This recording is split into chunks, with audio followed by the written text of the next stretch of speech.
சொத்து பத்திரங்கள் தொலைந்து போயிடுச்சா? உடனே இதை பண்ணுங்க. பத்திர ஆபீஸில் இதை மட்டும் மறக்கக்கூடாது.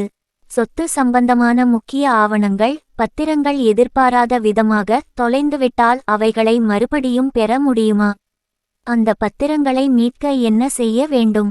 சொத்து சம்பந்தமான ஆவணங்கள், பத்திரங்களை மிகவும் பாதுகாப்பாக வைத்திருக்க வேண்டும்.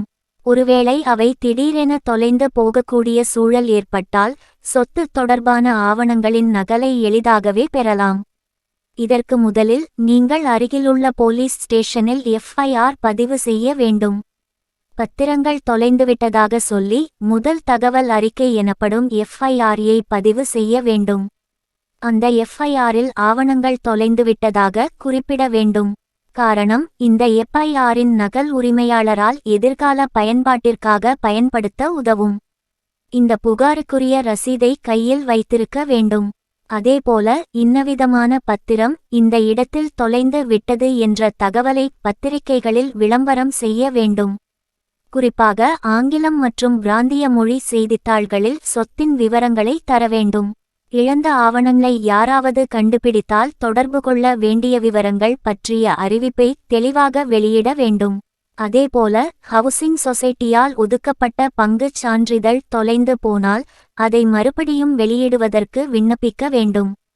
அப்போது FIR நகல் மற்றும் செய்தித்தாள் விளம்பரம் போன்றவற்றை விண்ணப்பத்துடன் இணைக்க வேண்டியது கட்டாயமாகும்.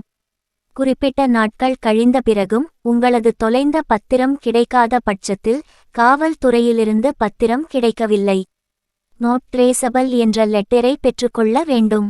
பிறகு தொலைந்த பத்திரம் பற்றிய ஆட்சேபம் ஏதுமில்லை என்று நோட்டரி பப்ளிக் ஒருவரிடமிருந்து உறுதி மொழியை பெற்றுக்கொள்ள வேண்டும்.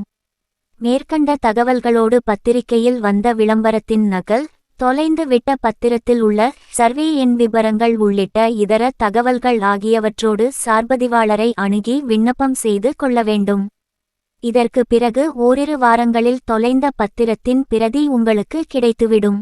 பிரதி பத்திரங்களை பெற்றுக்கொண்ட பிறகு தொலைந்த பத்திரம் கிடைக்கும்பட்சத்தில் சார்பதிவாளரிடம் அதை முறையாக தெரிவித்து 2 பத்திரங்களில் சட்டப்படி எது செல்லுபடியாகும் என்பதையும் எழுத்துப்பூர்வமாக உறுதி செய்து கொள்வது அவசியம். இதுபோன்ற புகார்களுக்கு ஆன்லைன் மூலம் பதிவு செய்து FIR பெறும் நடைமுறை வழக்கத்தில் உள்ளதால் போலீசில் புகார் அளிப்பதற்கு முன்பு உங்கள் பகுதியில் இதுபோன்ற வசதி உள்ளதா என்பதையும் அறிந்து கொள்வது அவசியம்.